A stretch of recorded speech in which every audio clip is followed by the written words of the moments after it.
Assalomu alaykum. Biz hozir Xorazm viloyati Shovot tumani Kamolzod mahallasida joylashgan 876-868 konturdamiz. Ushbu konturimizda Xalq banki bilan hamkorlikda bir kontur bir mahsulot tamoyili asosida tarvuz mahsulotlari yetishtirilmoqda. Ushbu konturimizni umumiy maydoni 10 gektar bo'lib, ekinlar zamonaviy usullarda parvarishlanmoqda.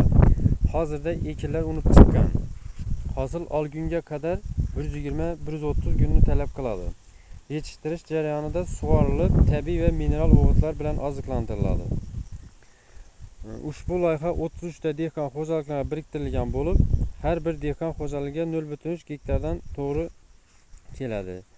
Loyihani samarali amalga oshirish maqsadida lider tadbirkor Qudrat Olim agronom ishlab chiqarish korporatsiyasiga biriktirilgan.